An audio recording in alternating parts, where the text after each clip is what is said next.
Tuhod po. Okay. Ano ba nangyari sa tuhod mo? Injury po. Hindi Ilang na- buwan na sir eh. Anong paano ka na-injury? Nasemplang ka sa mukha? Basketball? Basketball, 5 buwan na. Yung nilayap ka o natuhod ka sa tuhod? Parang nanghihina sir, yung bilang gumanon lang. Tapos gumanon. Parang nanghihina ka? Okay. Pag layap mo, pagbagsak mo, parang gumalaw yung tuhod Hindi mo. pa ako lumiyak. Tumatakbo lang ako tapos gumanon. Okay. Ay, ibig sabihin, doon kasi natin pagbabasihan kung malala ang tumama sa kanya. Pero siyempre, kunyari, lumayap ka, ang taas ang talon mo, inaano ko lang. Siyempre, may mga kalaban tayo, sinahod tayo, tapos yung bagsak natin, alanganin, isa lang paa na Yung mga kasi ganun. mga disgrasya. Sa'yo naman, tumatakbo ka lang, po. yun, ay! Oo, ganun. Okay, sige, mas madali yun. Higa ka. Kasi pagbabasihan ko yan, baka galing kayo sa ere o kaya natuhod nyo yung semento, hindi ko kayo kakarating Eh, agad. nung time na yun sir, gumaling naman po. Tapos yung pangalawa po, dun po. Yan, may pangalawa pa pala. Ano yung pangalawa? Ano lang sir, parang magka-crossover lang. Biglang hindi na gumalayan pa ako. Naiiwan, parang sa lang. Okay, sige. Eh, wala lang din yun. Huwag lang yun nga, siyempre, Sa tumatalon tayo sa ere, sinahod ka, hindi ka nakatukod, yung tuhod mo tumama sa semento, eh, siyempre, mas malala yun. Kumbaga, para mong sinuntok yung semento, eh. Siyempre, sasakit yung buto mo. Pero kung wala namang ganun, mas madali lang ayusin. Mas madali lang ayusin. Pag mga ganun walang mga severe moments.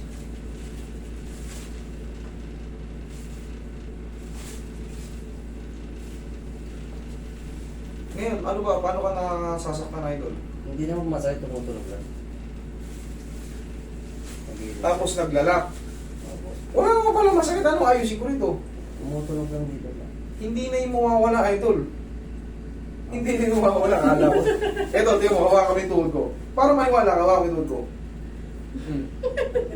Oh, Hindi. Paano? Umakin mo na kasi. no. Wag. Yan pala ang kaso mo. Ang kaso mo, cartilage problem. Hindi yan ma-align. Kasi hinahanap lang natin yung clicking. Pag niround mo, ibig sabihin yan, may damage na yung cartilage mo, may pangal na. Yung mga meniscus mo, maaari mo ring masira yan pag nilalaro mo yan. Pag ginaganyan-ganyan mo yan. Sa x-ray kasi, idol, malamang yung na-injury ka nung una kasi pangalawa na yan eh. Sa x-ray natin, makikita natin yung buto natin, makikita mo may distance.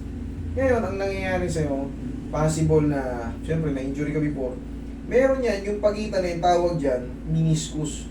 Dito, lateral, ito medial. Kadalasan na pupunit, itong medial meniscus, base sa mga lumalapit sa atin. Kadalasan ng kaso, medial meniscus. Ngayon naman sa'yo, siyempre pag napunit na yan, maglalapit yung bones to bones. Ngayon, ang ginagawa mo, boom, lalakas siya. Hindi na yun maayos, sir.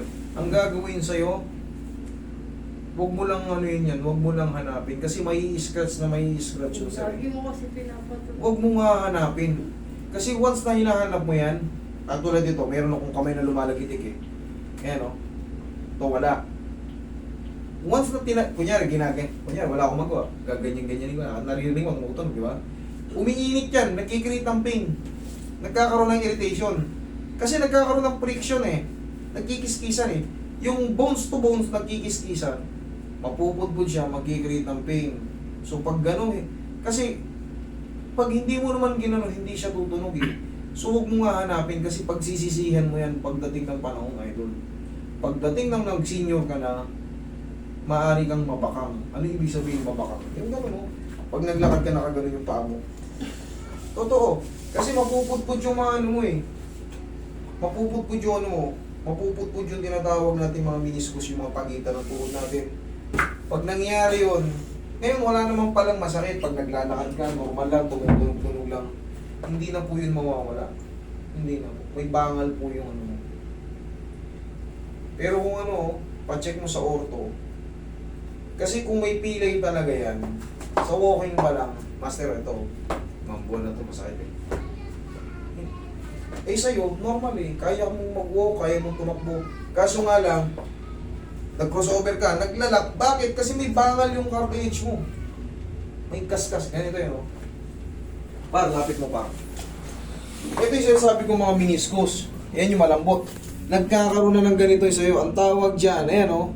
Mga eroding cartilage. Ang tawag dyan, yung mga nasisira na yung cartilage. Yan o. Yan, ganyan na. Meron kang ganyan, mas malaki. Ang tawag dyan, eroding cartilage. Yung mga puting buto. Ngayon, i-scratch ngayon sa kapwa niya buto. Kaya ganun kalakas.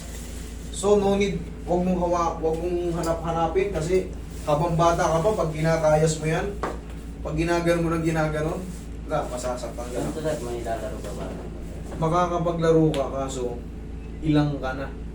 Nakakailang. Nakakailang na. Yes po, hindi ko. Kahit saan ka magpunta, ako, ini-expect nyo na magaling ako sa mga ganyan. Wala na po, kahit i-adjust ko po kasi yan, tutunog yan. Ang kinagahandahan dito, kahit ubusin ko yung oras sa paliwanag sa inyo, pag wala akong ginawa sa inyo, hindi ko kayo sisingilin. Yan kasi, for knee support lang yan. Pag knee support kayo, tapos bago maglaro, yanigin nyo muna para makakalaro kayo. Pero yun nga lang, pag tumalon kayo, ito lang palagi ang pambagsak nyo. Kasi yan, wala na, bangal na yung gilid eh. Yung mga tinatawag nating condyle eh. May condyle din tawag dyan eh.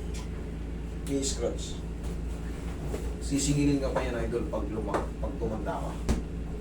Yun ang honestly speaking. Kaya, lalagyan mo lang ng ano yan, knee support. Makakalaro ka, kaso hindi na yung kasing bilis mo noon.